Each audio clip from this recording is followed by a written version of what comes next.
Halo, assalamualaikum warahmatullahi wabarakatuh. Ketemu lagi dengan Dewi Wiyu. Apa kabar teman-teman semuanya? Semoga semuanya dalam keadaan sehat ya. Pada kesempatan kali ini aku pengen banget nge-share tentang buku KIA. Nah, buku KIA ini pasti udah nggak asing lagi ya buat ibu-ibu yang udah mengalami hamil dan punya anak gitu ya. Dan kali ini aku memperkenalkan, ini adalah buku KIA di mana di sini jurnalnya ibu hamil itu udah ada semua di sini. Nah, ini aku lagi mengisi tentang perencanaan persalinan dan tentang prediksi gitu-gitu, dan ini harus ditempelkan di tempat yang bisa dijangkau oleh semua orang.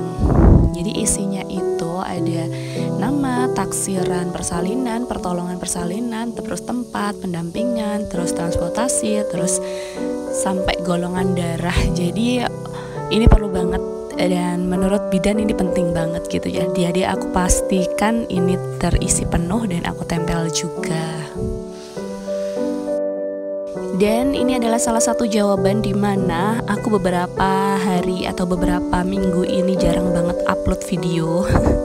Karena kehamilan di trimester pertama ini membuat aku agak begah-begah, terus agak mager banget kalau mau ngapa-ngapain, mau bikin video, mau nulis, mau itu hampir semuanya itu aku sudah diprogram. Jadi aku cuma tiap hari ya leyeh-leyeh, terus melakukan apa yang biasanya aku lakukan aja untuk anak dan suami aja begitu.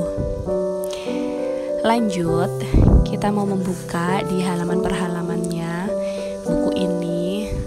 Nah, ini dia. Ini sekarang itu ada identitas ibu yang harus diisi. Ada fotonya juga. Kebetulan ini buku baru banget, jadi aku baru aja periksa pas bikin video ini. Aku juga kepikiran untuk bikin jurnal ibu hamil, tapi ternyata pas aku buka buku KIA ini ternyata sekarang itu udah lengkap banget dan gak perlu aku bikin lagi gitu.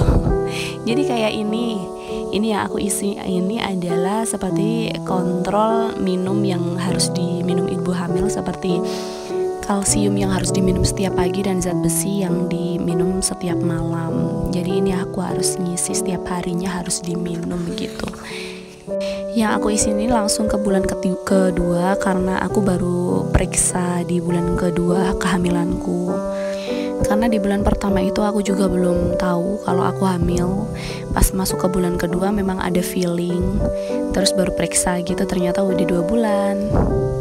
Lanjut ke halaman berikutnya, ini adalah seperti penyambut persalinan gitu ya. Jadi ini buku penting banget dibaca oleh ibu hamil dan juga bapaknya. Jadi nggak cuma ibu yang harus mengerti, ini adalah kedua belah pihak ya teman-teman.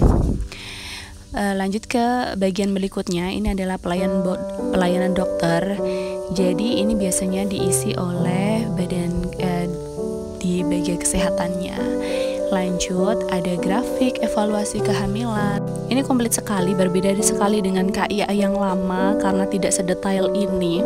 Makanya kalau pas masih pakai KIA yang lama, aku tuh bikin jurnal sendiri gitu. Tapi karena ini udah komplit banget, aku nggak perlu lagi repot-repot bikin jurnal sendiri dimana aku harus ngukur berat badan, terus apa yang harus dikonsumsi, terus harus bikin habit tracker mungkin. Enggak, alhamdulillah udah lengkap di sini.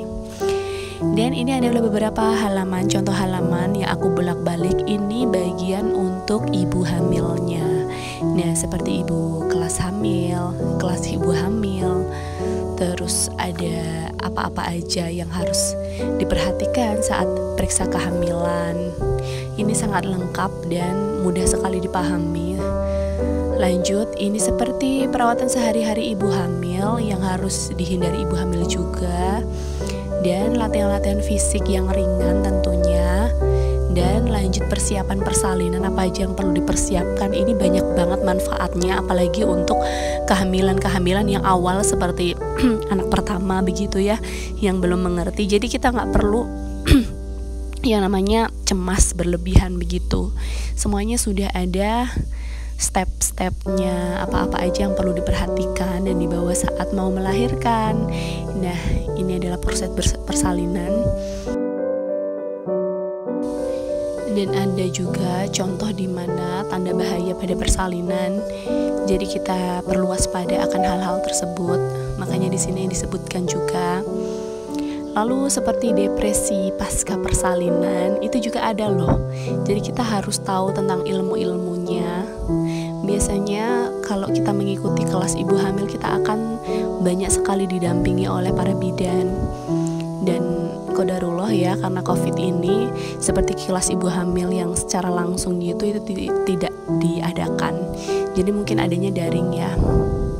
Oke, kita lanjut ke lewat ke sebaliknya. Jadi ini bolak-balik bukunya. Yang di balik ini adalah ketika bayi sudah lahir. Jadi nama yang dicantumkan di buku adalah nama bayinya. Dan ini data yang harus diisi. Ini sesuai dengan data anak yang telah dilahirkan ya. Ini semuanya lengkap banget. Jadi identitas bayi itu benar-benar diperhatikan di sini. Jadi pas periksa pun dokter atau bidan udah bisa membaca, udah bisa tahu alurnya gitu. Ini cakep banget sih bukunya. Beda banget sama buku yang punya kakaknya yang terlalu simple ya menurut aku. Kalau ini udah detail, terus kita juga ngikutinnya gampang. Terus pas nanti setiap ke bidan gitu atau ke posyandu udah ada urutan-urutannya yang mudah banget dipahami. Dan untuk KMS-nya sendiri ini juga berada di kolom bayi ya. Jadi pas tadi di ibu hamil belum ada dan sekarang udah ada. Jadi lebih mudah, lebih gampang, terus mudah dipahami juga. Ini KIA ini berlaku dari kita ibu hamil sampai ibu menyusui, sampai bayi usia 5 tahun. Jadi kalau ke posyandu ini pasti dibawa. Makanya aku mau kayaknya untuk menghindari kelecekan buku, aku pengen sedikit kasih sampul deh di bukunya biar awet gitu. Soalnya udah bakalan 5 tahun ke depan dipakai terus gitu. Oke deh teman-teman, ini dia buku KIA aku yang sedikit sharing dari aku. Semoga bermanfaat bagi ibu-ibu hamil atau ibu-ibu baru ya yang belum tahu tentang KIA itu apa. Semoga ini bermanfaat. Dan ini adalah contoh di mana KIA lawas tahun 2014 dan ini tahun 2018. Dan ini anak aku berusia 4 tahun sekarang, jadi masih berlaku 1 tahun lagi. Oke deh teman-teman, itu aja informasi dari aku. Semoga bermanfaat ya. Aku tutup. Wassalamualaikum warahmatullahi wabarakatuh.